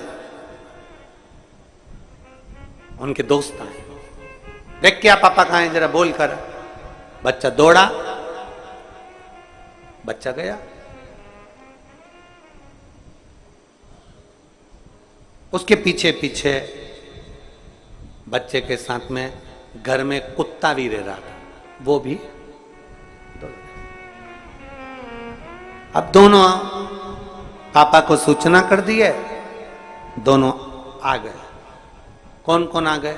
वो बच्चा भी, जम के बोलो, जम के तो बोलो, कुत्ता, दोनों आ गए। अब बच्चा आया तो बड़े आराम से अंकल से बात कर रहा, और कुत्ता आया ना तो वो तो बहुत हाँप रहा।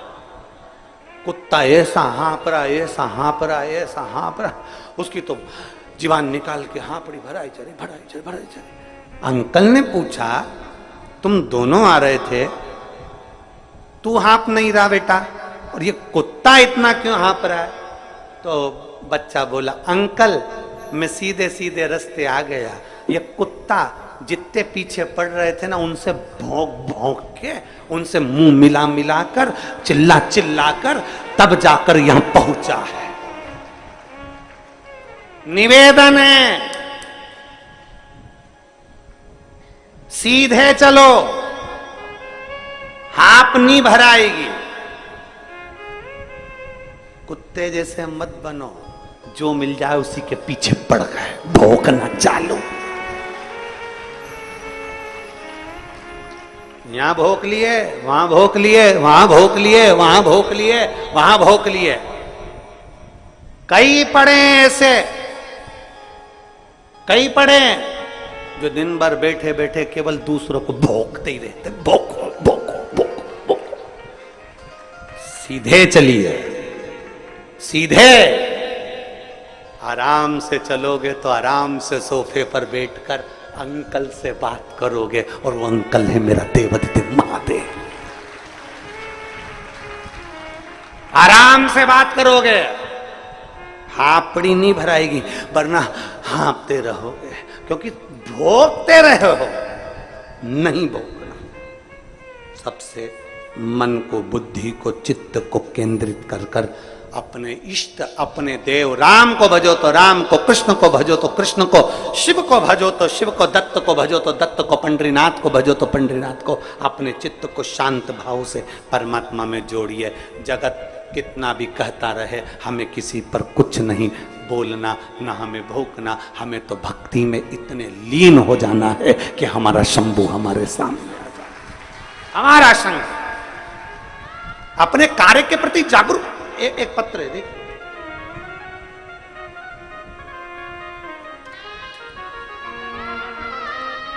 पत्र देना, पत्र आगे गिरा, यहाँ गिरा।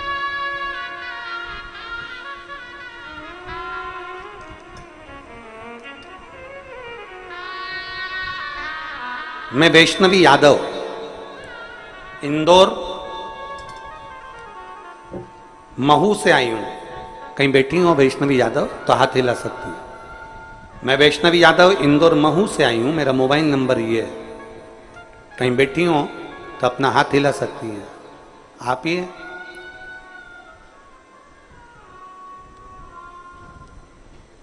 मैं वैष्णवी दादी, आप दादी आई हैं उसकी, आ जाओ, एक बेलपत्र ले जाना, आ जाओ।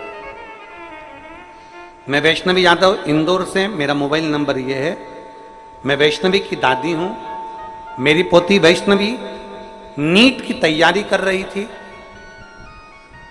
2022, 2023 कई बार एग्जाम देते देते 2022 का एग्जाम दिया, नहीं हुआ। उसके पहले भी तैयारी करी, नहीं हुआ। आखिरी में मैं आपकी कथा सुनती हूं तो मैंने अपनी पोती से कहा, अब देना है परीक्षा?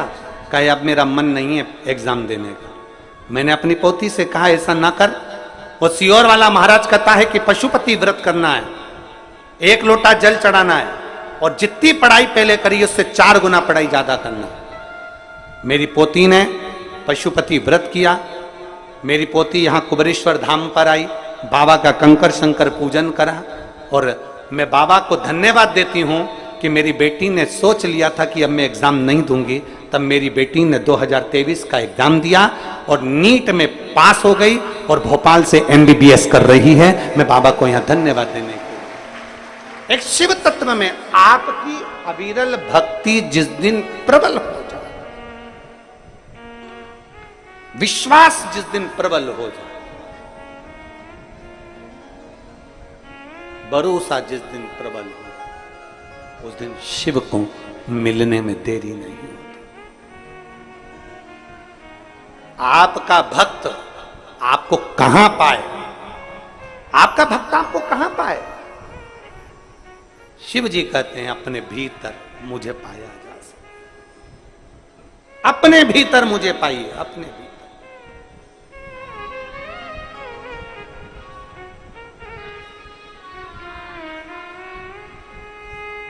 और मैंने तेरे बाबा तेरे ही भरोसे हवा विच उड़ती जावांगी। बाबा रोज छंदीना में कटी जावांगी। बधाई हो। भूले मैं तेरी पतन शंभो, मैं तेरी पतन हवा विच उड़ती जावांगी। बाबा डोर हथों छंदीना में कटी।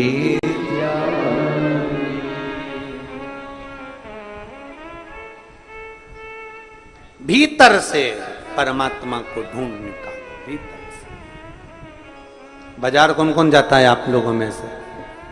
जम के बोलो जरा, सब जाते हो बाजार? हम इसलिए पूछ रहे हैं, आप लोग बाजार जाते हो? क्योंकि हम नहीं जाते हैं।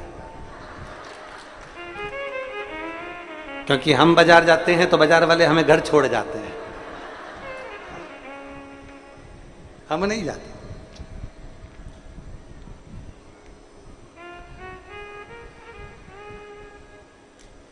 आप लोग जाते हो कि नहीं जाते हो? जाते हो सब लोग? ठीक है। बाजार में क्या क्या मिलता है? सब कुछ। सब कुछ घर ले आते हो क्या? नहीं। घर क्या लेकर आते हो? जो काम की चीज हो, जो अच्छी हो, काम की हो, वो हम बाजार से अपने घर लाते हैं। बाजार में तो ढेरों सामान मिलता है, ढेरों, पर जो काम का होगा, जो अच्छा होगा, वो हम बाजार से लेकर अपने लिए आए।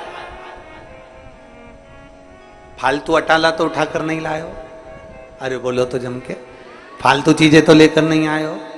जो अच्छा है, काम का है, अपने काम का है, घर के काम का है, उसको हम बाजार से लेकर आए। बाजार में तो ढेरों चीज मिल रही है, पर अपने काम की चीज लीजिए। उसी तरह आज के जमाने में जब टीवी खोलो तब कोई ना कोई मिल जाएगा, जब मोबाइल खोलो तब कोई ना कोई मिल जाएगा, पूरा बाजार भरा पड़ा है। पर निवेदन है, कथा में भी जाओ तो फालतू चीज लेकर मत जाओ, आओ कथा में जाओ तो श्री शिवाय नमस्तुभ्यम लेकर अपने घर की ओर जाओ, जो हमारे काम का, हमारे काम का है। अब कथा में तो बहुत सी चीजें मिलती है, कोई ने टल्ला लगा दिया, कोई ने पांव मार दिया, कोई ने पानी ढोल दिया, कोई ने कुछ कर दिया, कोई ने पांव मार दिया, कोई ने कुछ कर दिया, कोई ने कुछ कह दिया, ढेरों चीज मिलेगी। हमें वो लेकर नहीं जाना, हमें कथा में आए हैं, बाजार आए हैं तो काम का सामान लेकर जाना, अच्छा लेकर जाना। उसी तरह कथा में आना तो जिससे हमारा कल्याण हो सके, जिससे हमारा उद्धार हो सके, जिससे हमारी मुक्ति हो सके, जिससे हमें शिव मिल सके, ऐसा कुछ अपनी जिंदगी में लेकर जाना जिससे परमात्मा से संबंध जोड़ सके, कुछ अच्छा है।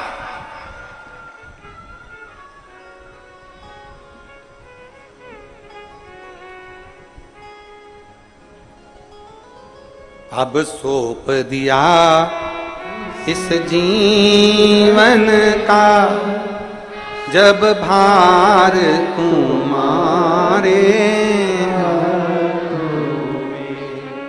हे हार तुम्हारे हाथों में और जीत तुम्हारे हाथों। कुछ अच्छा लेकर जाइए। मंदिर जाओ, एक लोटा जल चढ़ाने जाओ तो मंदिर से भी कुछ अच्छा लेकर, मंदिर से भी हमें गलत लेकर नहीं आना। कोई कितना भी बुराई करे, हमें मंदिर से बुराई लेकर नहीं आना। कोई कितना भी अपशब्द कहे, हमें मंदिर से अपशब्द लेकर नहीं आना।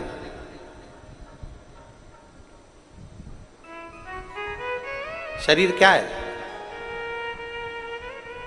अरे जम के तो बोलो, शरीर क्या है? दुकान। जीवन क्या है? दुकान का ताला।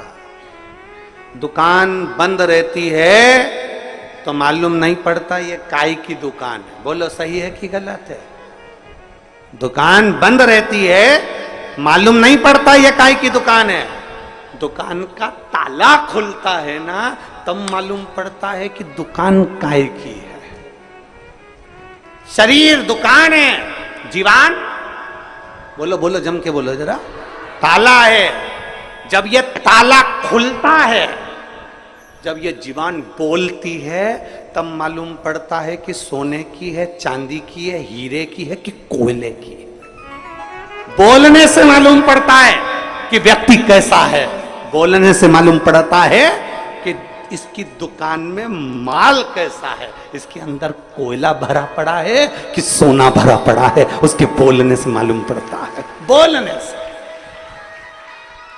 इसीलिए हमारा शास्त्र कहता है वाणी ऐसी बोलिए।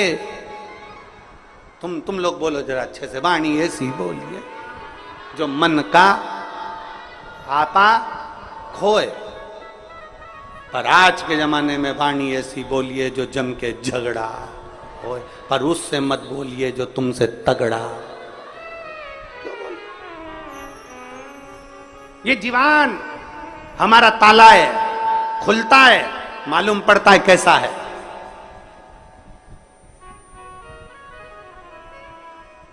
कई लोग कहते हैं तुम्हारे दोस्त बहुत अच्छे हैं, तुम्हारे दोस्त बहुत अच्छे हैं, तुम्हारे दोस्त बहुत अच्छे हैं। उससे पूछो जिसका दोस्त है वो वो तुरंत कह देता है। एक बार जरा अच्छे से उससे मिल ली ना, मालूम पड़ जाएगा कि कैसा है। ताले से मालूम पड़ता है दुकान कैसी है, सोने की, चांदी की, कि पान की, कि मालूम पड़े कचरे की, कि कबाड़े की, कि कोयले की। दुकान जीवान से मालूम पड़ता है। आप कितना अच्छा बोल रहे हो, आपकी जीवान से मालूम पड़ जाता है कि व्यक्ति कैसा है। आपके व्यवहार से मालूम पड़ जाता है व्यक्ति कैसा है।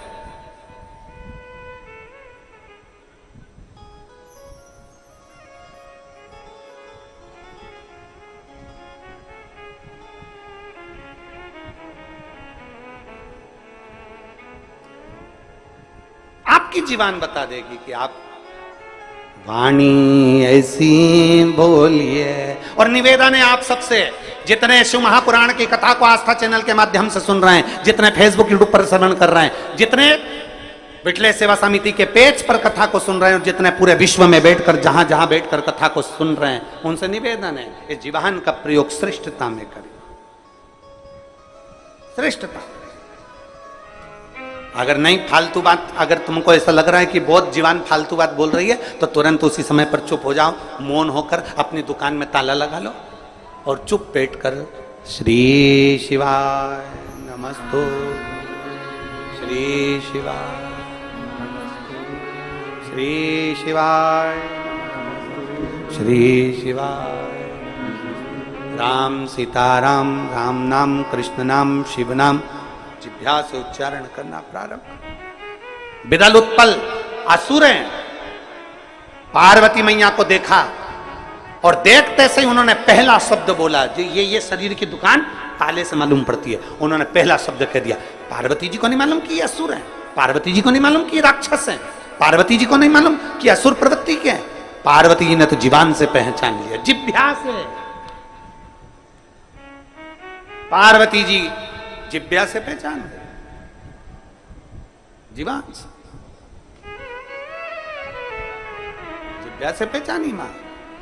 जैसे ही बिदल और उत्पल ने कहा कितनी सुंदर स्त्री है, इसको तो हम अपना बनाएंगे, पार्वती जी समझ गईं कि इसकी बुद्धि में कहीं ना कहीं अहम भरा पड़ा है, इसकी बुद्धि में कहीं ना कहीं अहंकार भरा पड़ा है, इसकी बुद्धि चित्त में कहीं ना कहीं बहुत काम और वासना भरी पड़ी हुई है इसकी बुद्धि में। एक पत्र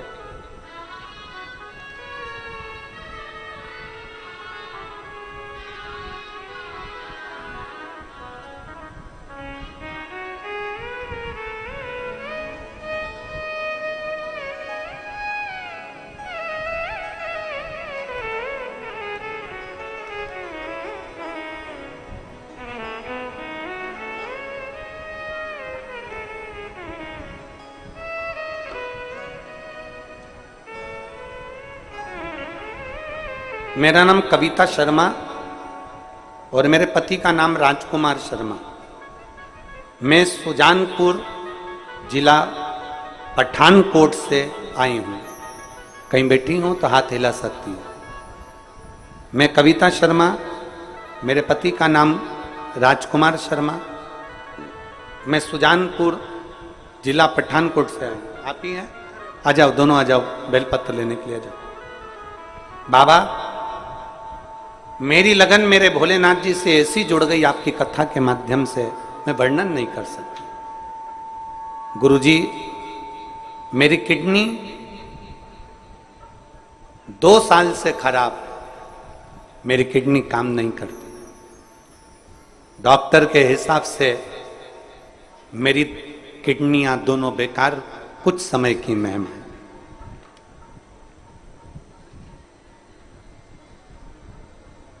किडनियां खराब हो गई, 2 साल हो गए, किडनी काम नहीं कर रही। डॉक्टर के हिसाब से मेरा शरीर ठीक नहीं। तब 2 साल ऐसे ही दवाई गोली लेते लेते, इलाज करवाते करवाते समय निकलता गया, पर डॉक्टर ने कह दिया कि तुम्हारी किडनी कभी ठीक नहीं। फिर मेरी बहन ने मुझे मिलने आई, तब उसने कहा कि वो सियोर वाला महाराज कथा कहता है, टीवी पर आती है, तो सुना कर आस्था चैनल पर। आस्था चैनल पर पहली कथा सुनी और विश्वास जागृत हो गया। और गुरुदेव, इतना विश्वास हुआ कि मैं सीहोर आ गई और उस समय पर आप सीहोर में मुझे मिले और आपने केवल एक ही बात कही थी कि रुद्राक्ष का जल पीना है और पीपल के पत्ते का एक प्रयोग आपने बता दिया था। बाबा मैं क्या वर्णन करूं, मुझे नहीं मालूम था कि कुबेरेश्वर धाम का इतना तप बल है। मैंने पीपल के पत्ते वाला प्रयोग करा, रुद्राक्ष का जल तांबे के कलश में जल गलाकर पीना प्रारंभ करा। डॉक्टर को दूसरी बार जांच कराई 1 महीने बाद, तो मेरी किडनियों ने काम करना प्रारंभ कर दिया। आज मैं पूर्ण तरह से स्वस्थ हूं, बाबा ने मेरी लाज रखी है। मैं शिव जी को प्रणाम करता। मैं कविता शर्मा, मेरे पति का नाम राजकुमार शर्मा, सुजानपुर जिला पठानकोट से आई हूं। लाइन अच्छी लिखी है, आप और हम गुनगुना सकते हैं। और मेरे बाबा दया करना, मैं तेरे भरोसे, भोले बाबा दया करना, मैं तेरे भरोसे। एक विश्वास अपने भीतर जड़ी होगा, शिव तत्व की प्राप्ति हो, दृढ़ता।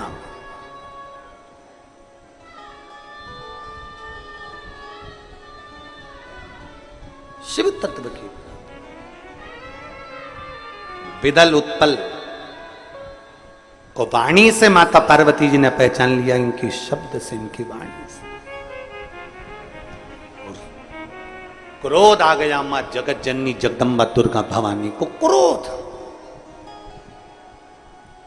और जो माता को क्रोध आया, जैसे ही मां क्रोधित हो,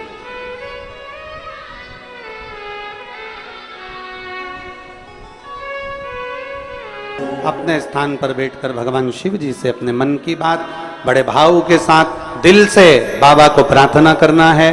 क्योंकि आज कथा का 6ठा दिवस है, कल कथा का 7वां दिवस रहेगा। कथा का समय यही 1 बजे से 4 बजे तक ही रहेगा कल की कथा का। परसों गुरु पूर्णिमा महोत्सव का आनंद रहेगा। आप और हम सब दिल से बाबा को प्रेम से, भाव से, स्नेह से, भक्ति से बाबा से प्रार्थना करें।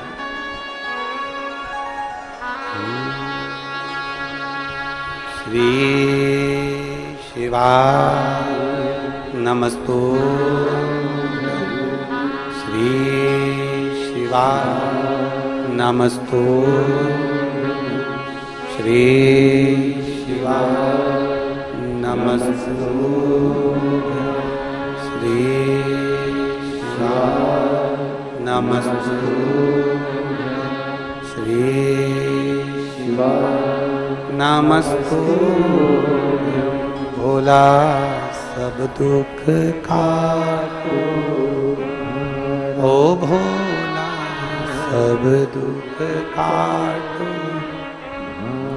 शिव शंकर जपो तेरी माला, भोले बाबा जपो तेरी माला। भोला सब दुख काटो, ओ भोला सब दुख काटो। वेश है मंगल मंगलकारी, वेश है मंगलकारी। शमशान वासी हमारा, शमशान वासी हमारा। ओ भोला सब दुख काटो, ओ भोला सब दुख काटो। भगवान शिव की कथा कर रही है, आनंद की राशि कर रही है। भगवान माता पार्वती ने कुंदुक फेंक कर विदल उत्पल का संहार किया। शिव जी का नाम कुंदकेश्वर महादेव हो गया। समय आता है भगवान श्री गणेश जी महाराज का मंगल विवाह रिद्धि सिद्धि के साथ पक्का होता है। पत्र बहुत सारे हैं, सब लोगों का मन है कि पत्र पढ़े जाएं। पत्र गुरुजी कल प्रयास करेंगे, आप लोगों के जितने पत्र बच गए हैं उनको थोड़ा थोड़ा सबको बाज कर सुनाएंगे बड़े भाव के साथ में। रिद्धि सिद्धि गणेश जी के गले में जयमाला दे रही हैं, भाव से, आनंद से। भगवान गणेश जी महाराज ने रिद्धि सिद्धि के गले में जयमाला दी है। रिद्धि सिद्धि ने वही माला निकालकर भगवान श्री गणेश जी महाराज को वापिस पहनाई है। भाव के साथ, आनंद के साथ भगवान श्री गणेश जी महाराज का मंगल विवाह होता है।